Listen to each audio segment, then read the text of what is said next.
Episode 21, No Hipsters Pod. It's your boy Ronte, the founder of NoHipstersAllowed.com. And this week, our co-host is lifestyle blogger. Oh, I'm going to do that over. Let me do that over. Episode 21, No Hipsters Pod. It's your boy Ronte, the founder of NoHipstersAllowed.com. And this week, our co-host is lifestyle blogger Ogechi. Hello, everybody. What's up? What's up? Thank you so much for joining. Actually, I've been meaning to have you on, so this is kind of a special occasion. And a lot has happened this week. I know that you are a Brandy stan, so I can't wait to talk to you about the Verzuz. President of the fan club. Right, exactly. Let's start with very sad news. So about 5 or 6 days ago now, Chadwick Boseman passed away, and he passed away of colon cancer. Yeah, colon cancer, and it was announced on his social media pages, and just really took the world by shock because no one knew that he had been diagnosed with cancer, and so I think everyone's been hurting ever since, and it's been really, it's really sad. I mean, it's been a rough year, and I feel like we've been mourning all year, and this is just another thing to be sad about, and so what are your thoughts? How do you where were you? How did you find out? How have you been feeling ever since? When I found out, I was devastated. This year has already been crazy as it is. And it's like every day is just something different, right? And, this is someone that has played a major impact on, not just our lives, but I have nieces and nephews, right? Friends who have kids that Black Panther was everything for them. Right. So the fact that, we finally get like a superhero and he just dies is, Oof. It's literally like, dang, can we have something? Right. That's immediately where it went, but it's like, I can only say this, that his family and his circle, whoever he had around him, they held him down. So the fact that nobody even knew. Not one leak.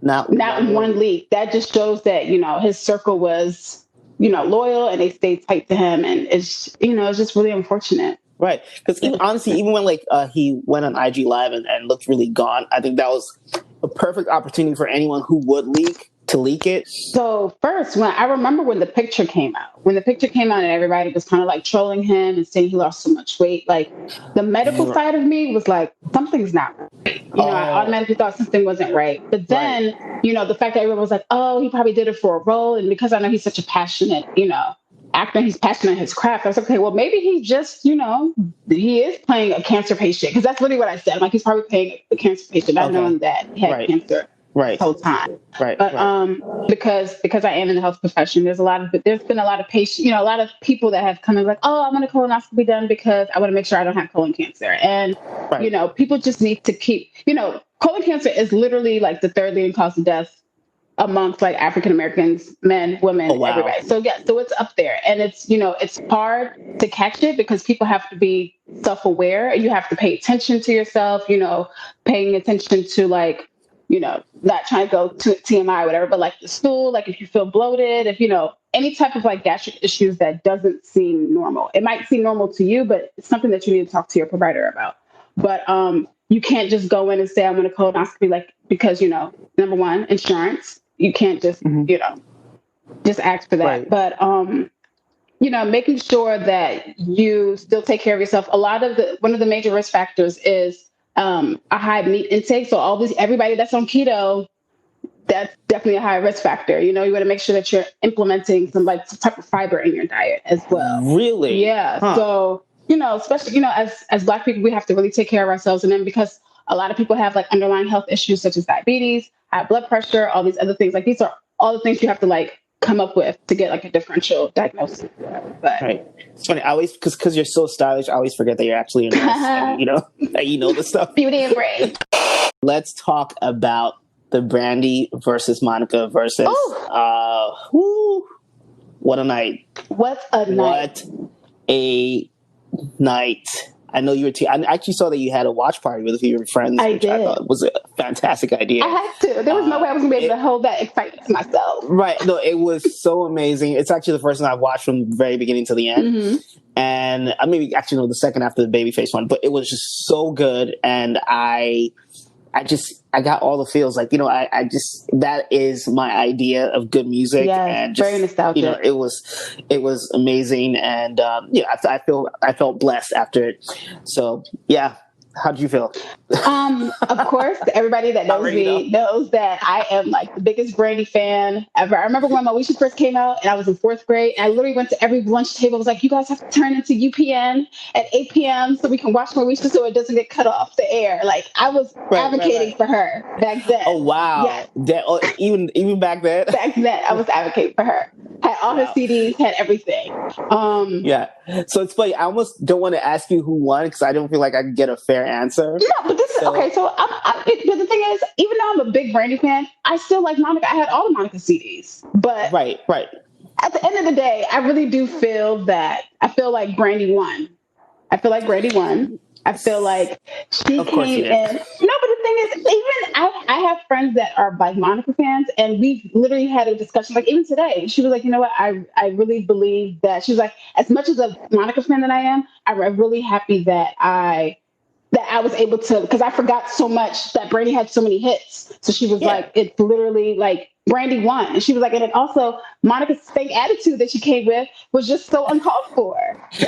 But, So let me first say that even though I am a bigger Brandy fan, I low-key felt like Monica won. What? Yeah, because I just feel like, first of all, Monica's sequencing of her songs was better. And secondly, after 2002, I don't think Brandy really has any like really good songs. Like after Full Moon, there's no Brandy songs that I love. As opposed to Monica, who had like a period in like 2009, 2010, where she had like, Love All Over Me and, Everything to Me, like a few songs that were like, Sideline Ho. Like she had a few other, they weren't major hits, but songs that were popular on the radio and that a lot of people loved. And I don't think Brandy has that. And so that's where I think Monica has her beat. Also, honestly, I found out like in my prep for the show that Monica actually has more number 1 singles and actually has more top 10 singles as well. So the stats actually are in favor. Yeah. I knew you were going to bring that up. Right. The stats are Monica's favorite, but I think that Brandy's songs just kind of hit a little different. They hit differently. That's why people love her more. And her brand, I think also people forget how phenomenal Brandy's career was in the first 5 years. Like Brandy was our Beyonce back then. Oh, you don't agree? You don't agree? See, no, look, think about it. Brandy she was not. I'll say this. Beyonce is a once in a generation talent. Now, however, Beyonce has never had hasn't quite had the acting career that Brandy has. Beyonce can't act. I love her, but she can't act. Right. She can't act, but she's a big star, so her movies do well anyway. But Brandy was a great actress, and she came out the gate with like TV and movies. Like first 5 years, she gave us 2 albums. She gave us iconic soundtrack songs. She gave us Moesha. Yeah. Like she had for her first 5 years. People take that for granted. That was I didn't even mention Cinderella. Like for the first 5 years, like that was quite like an opening. And so, I think that's why people kind of feel differently about Brandy. Like she was a bigger entity as as an entertainer. And so that's why Monica will never quite, just appeal to people in the same way. So, honestly, they're both great. Their songs are both amazing. And, at the end of the day, we won. The fans won. The fans did win. Yeah. Even though I think Monica robbed us, of like the whole experience, because her attitude, I'm sorry, I'm gonna go back to her attitude. Her attitude, I felt like it's like Brandy, like, okay, you guys had beef. We get it. Okay, great. But you guys are adults now. Like you're damn near 40, right? Yeah. Oh, can I curse on here? Of course. We love that. We love that on here. Go ahead. So it's like you're damn near 40. You guys are like, you already agree. You didn't agree at first. Then someone probably made you agree. You agreed. You're here. Be in the moment. Even if you gotta be fake for 3 hours. It's not for you. It's for us, right? Let's be clear. They're both fake, and the tension was clearly there. I think they both still had issues, but I think they worked on the issues well enough for us. I appreciate that. And even like the behind the scenes shots, they look a little bit more at ease. Yeah. And so I don't think Monica could breathe in that outfit. She looked good though. You're not nice. She couldn't breathe. That's why she was sitting like that.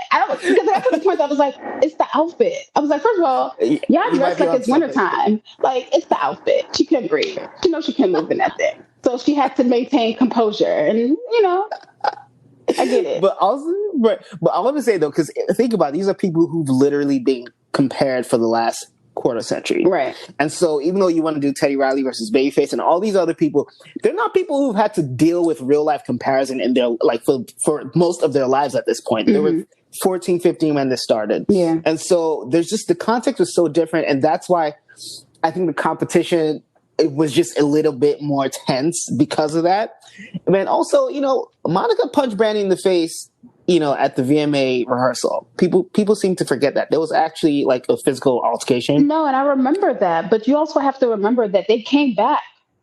Monica apologized plenty of times. They came back and they even did another song. It didn't go as platinum as The Boy's Mine, but Yeah, I actually wish they never did that, but yeah, they did do another song, and like I think even like things like that, do you ever really forget? But yeah, I mean. But Brandy was the one that got punched in the face, and she was all happy-go-lucky. Like, she did her prayers. She got herself together to the point it was like she was even singing her songs better than her. Right. Oh my God. Oh God. But yeah, overall, I thought it was a great event. I'm thankful that that we got to see that, and more power to Brandy. Actually, since this happened, all their albums and songs are like on the iTunes R&B charts, streaming. And it's good. I think people need to revisit. I mean, the songs are amazing. The songs are timeless, and I hope that a new generation of fans get to see what we were blessed to enjoy in the early years of our lives. So it's good. It's a good night for music, and I'm excited to see. Yeah, I'm excited to see who, because I feel like because of them, in the fact that they reached what was it, 1.1 million? Yeah, 1.2 million on Instagram alone. 2 million. An additional 4.8 on Apple Music, so 6 million altogether. So it's the most watched. Yeah, by far the most watched Verzuz yet. And so it was. I mean, listen, it's a testament to their star power. It's a testament because really people forget that Brandy and Monica were really only hot for like 5 years apiece. Like by the turn of and I hate to say it, but by the turn of the millennium, they weren't really like putting out hits like that. Brandy had one hit with, I think, What About Us in 2002 or so. And after that, like, neither of them have cracked the top 10. So don't play Brandy like that. Yeah, she might not have had her own singles and stuff, but first of all, she had albums. And two, she featured on a lot of other people's, like she did the song with Daniel Caesar. She did the song with Chris Brown. That's great. She did. I actually love that song. Actually, as far as post Full Moon, that's the one song that I really like, the one with Chris Brown. Mm-hmm. But none of those songs really cracked. I don't even think they cracked the top 40. And I think as much as that might be just, a reflection of the quality of the music or the reflection of just fans whose taste has changed. Yeah. I think it also, it's a conversation that no one's having yet, but I think radio has changed in the sense that definitely.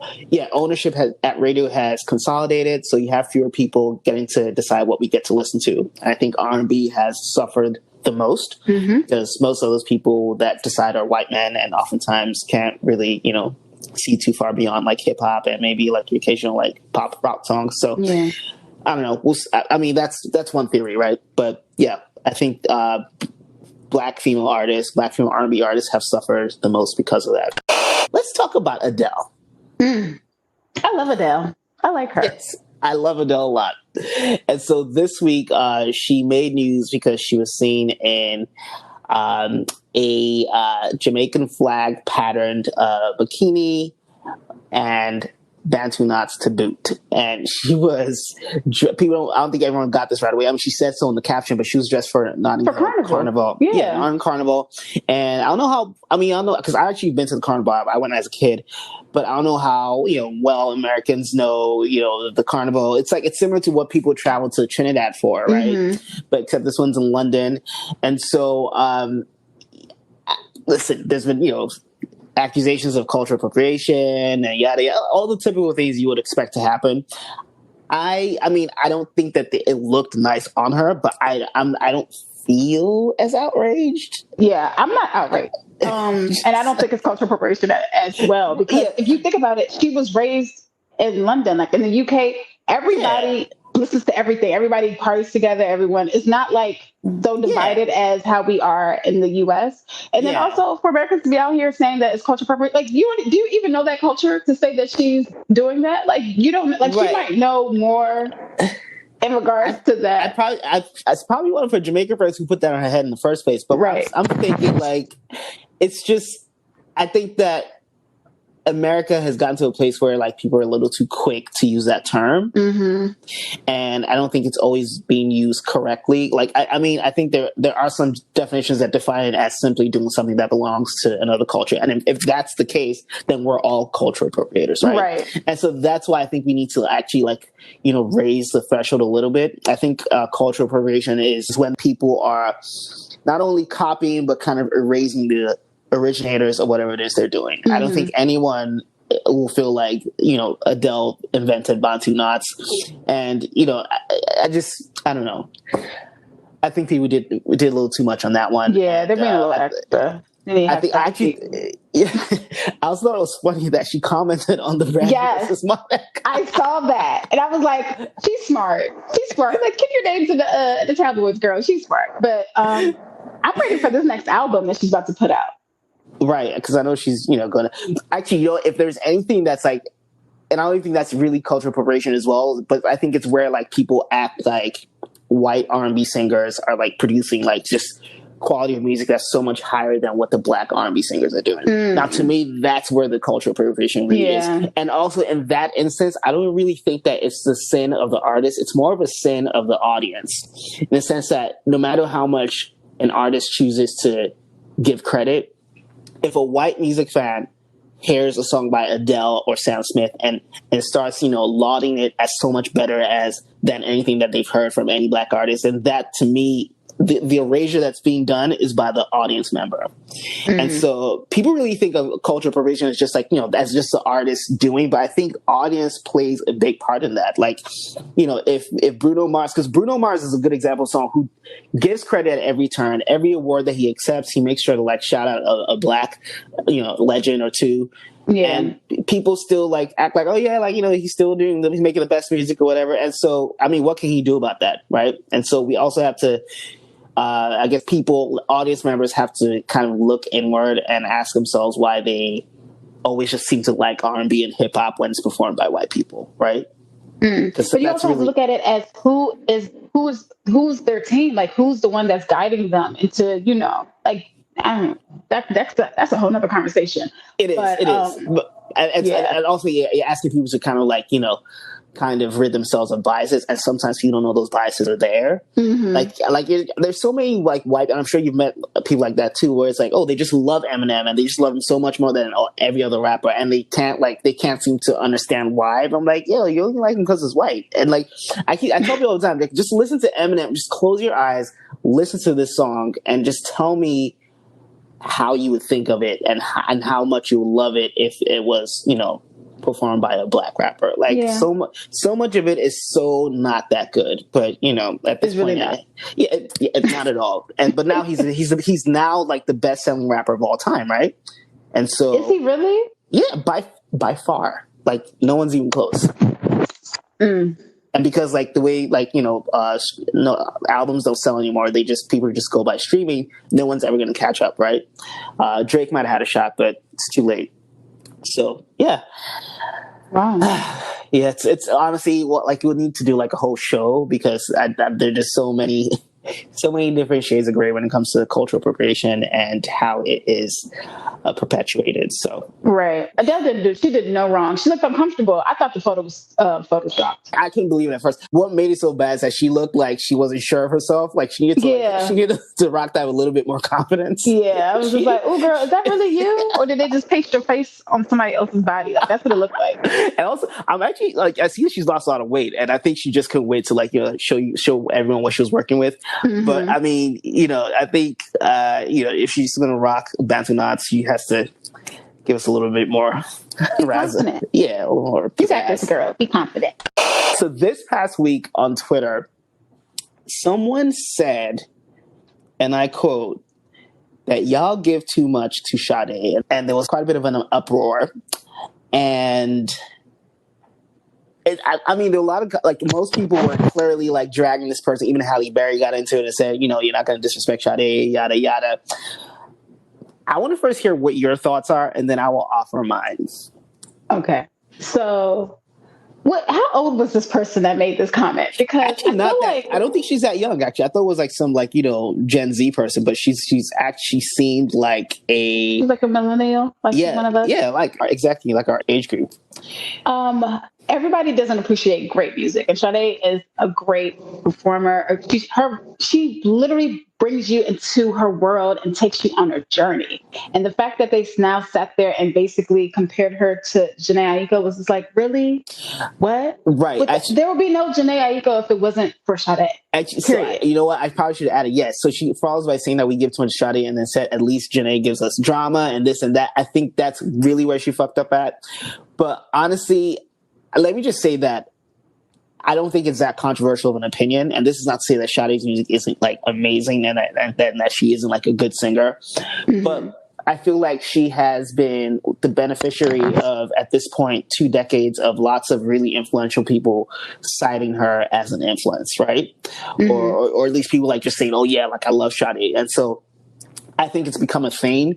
Like even there's sometimes where I hear people say like, you know, like they like Sade, and sometimes I don't even think that they're telling the truth. You know what I mean? I feel like it's just become a thing to say. And so that's where it is now. So she's now kind of like, she has reached like God status, and people don't really kind of challenge it.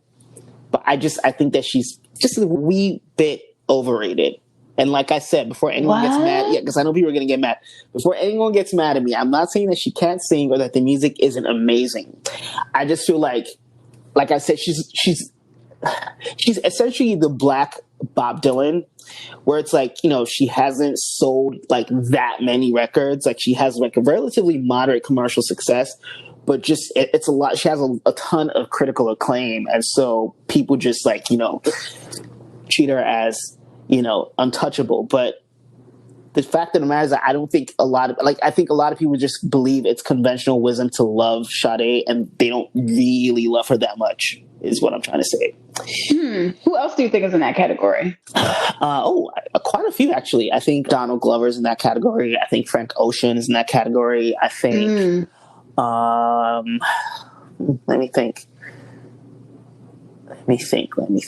I think a lot of like these like neo soulish artists are in that category. It's just, it's just all these people who like, first of all, it's a category that is really kind of made for artists who don't fit into other modes. Yes and no, but also mainly artists who sell us on mystique. Like, ooh, I'm so mysterious. I don't know. Ooh, like I don't do interviews and I release an album every 7 years. Like, I think it's really that kind of thing. I think some artists actually are very intentional in trying to like fit in that mold. And so that is, I think that's, you know, and actually I actually mentioned this on the website before, actually, about Sade and how like she's like big on mystique. Actually, Adele low-key is in that category. The only difference is that she happens to sell, you know, tens of millions of albums, which most of the other people don't. Yeah. And I think that's, you know, mainly a function of Adele being white. But, you know, it's definitely a certain type of artist that, you know, it's just, the music is good, but really oftentimes it's just the hype. And so I hate to say it, but it's just, that's how I feel. Wow, you think there's hype around Sade? That's crazy. A lot. And again, before anyone gets mad, I'm not saying, like, because I think when people hear you say hype, they hear you saying that person is not talented. I'm not saying she's not talented or that the music isn't great. I'm saying that there is a bit of, you know, overreaction. Do you know what I mean? As even like overreaction to the music, but also overreaction to even people saying that they don't like her so much. Like I think it's not an unreasonable position to say, "Oh, I'm not too crazy about Sade." I mean, like she's a vibe. She's a vibe. Definitely a vibe. And you have to be in that vibe to be able to like take it in. Right. So the music is amazing. It's like the songs are timeless. She has a special kind of voice. But I just think that people should be allowed to like, you know, honestly speak their truth. So That's. I mean, I hear you, but it's also like, especially with Black Twitter, like you have to be careful, right? It's and a lot of people think before you type. Yeah, but that's the thing. It shouldn't be that touchy of a subject to like have a dissenting opinion about an artist. Do you know what I mean? Like, it's just. I don't know. That's like you coming out and you just talking like bad about Beyonce. Like everyone's gonna get on you. But that's the thing. People do that on a regular, and the difference between that is that I think people are allowed to a greater extent to not like Beyonce than they are Sade. Even though I think there's less to dislike about Beyonce, if I'm being perfectly honest. But anyway, that's like saying you don't like Anita Baker. I do. I like Anita Baker a lot. I mean, I don't know what to tell you. At the end of the day, I'm not saying that Sade is not a good singer or that I don't like her songs. I think that people act like she is a greater talent than she is, and that is my position. Okay. So, right. Yeah, I know. Listen, I know some people are going to be mad at me for saying this, but so who do you choose? Who do you feel that Jhené Aiko is better than? Here's my thing. Actually, I'm glad you brought, because I was actually about to change the subject, but we're not done here. I think where that person made a mistake, and where because I dragged the person a bit on the Instagram page. Mm-hmm. Where they made a mistake was comparing Sade to Jhené Aiko. Now, Jhené Aiko can't sing for shit, and her songs are like almost consistently trash. And so that's where like that was a mistake. I think that there is no comparison. Like the two different like talent levels. Like I don't feel like. I mean, I hate to say, I just don't feel like Jhené is a good singer. I still see her as Lil Fizz cousin. I remember going to a B2K concert and she was opening for them. And I was just like, everybody was like, boo, get her off the stage. She's too sad. Like, why is she always sad? It's like, I do bump. Like, what's going on? I think it's fascinating that she has a career. And I think, if anything, she should serve as inspiration to people who feel like they have to be like, uniquely talented to achieve great things. Apparently, you don't have to be. All right, winners and losers. Ogechi, since you're the guest, I will let you go first. Okay, so my winner of this week is Tyler Perry, because he just made it he's like a billionaire now? Yeah, just officially a billionaire. Yes, he's officially a billionaire. And from being homeless and living in your car to become a billionaire, it's all right there. Yeah. My loser for the week, I'm going to have to give it to Monica because she lost. Come on. No, she lost. And then no, let me explain. She lost. My opinion, and majority of the opinion, because I did polls on Instagram as well too. And then two, this is an opportunity for you to come and just make history. I mean, she made history, but she came at it with like such a nasty attitude, and I didn't appreciate it at all. So she's my loser for this week. She got to do better. Somebody need to talk to her. Missy, somebody, Ludacris, her cousin, somebody talk to her. Maybe she's thinking about C murder. I don't know. Oh my God. Actually, let's just random, let's go on a slight tangent. Mm-hmm. Is it me, or is that relationship slightly inappropriate, given at the time she was barely 18? I don't think she was 18 when she was dating C murder. Because if Street Symphony was truly about C murder, then she was 17 when she was dating him. And wasn't he married when they were messing? Isn't she the sideline hoe? I'm just saying. Oh, okay. If you're officially being messy, I'm just. I am. Monica, I love you. I do. I really do. I'm just pointing. But I just didn't like her attitude. I was just pointing out the age difference and how like it should raise eyebrows. But yeah, we'll leave that right there.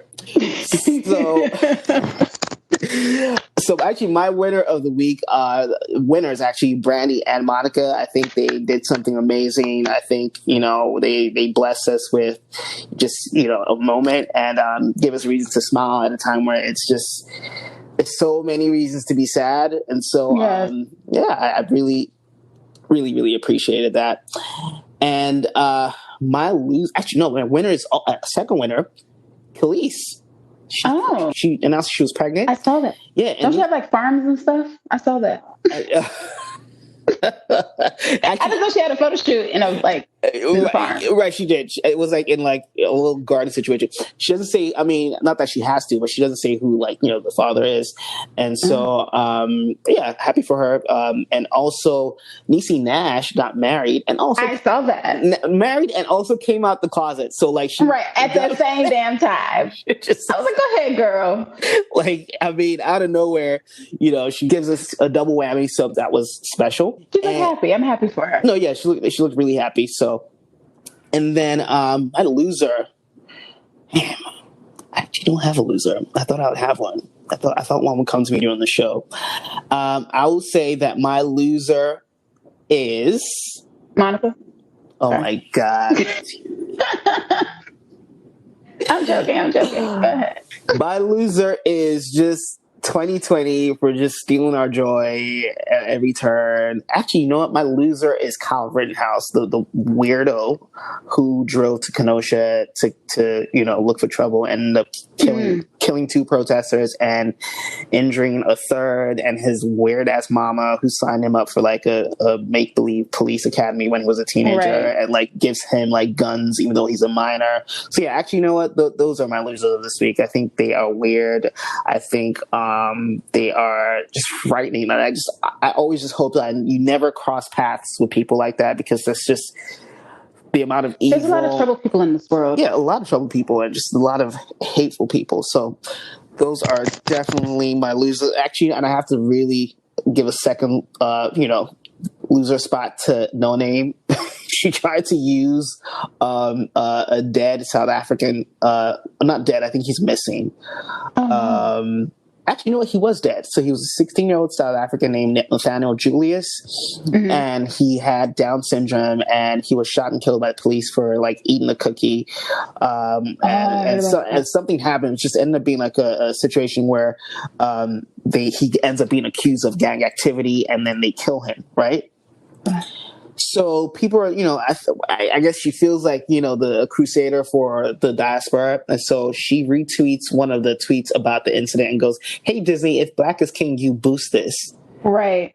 And so she's highly problematic. And it's unfortunate that, since reading her first book 4 months ago, she has had just nothing but hot takes. And I think there's just so much to say about No Name and her, like, just fake wannabe intelligence, and really that's oftentimes just rooted in Beyonce hatred. But it's really sad. So she's definitely the second loser of the week, and yeah, that's it. I didn't think I had losers, but it turns out that I did. Ogechi, thank you so much for stopping by. This was fun. I expect to be back, because I'm going to need you to come back soon. Of course. So before we leave, plug your social media real quick. You guys can follow me on 2 Snaps and a Twirl, the number 2 Snaps and a Twirl, all one word. Lifestyle blogger, family nurse practitioner. I do it all. Of course. Episode 21, No Hipsters Pod. Talk to you next time. Bye. Bye.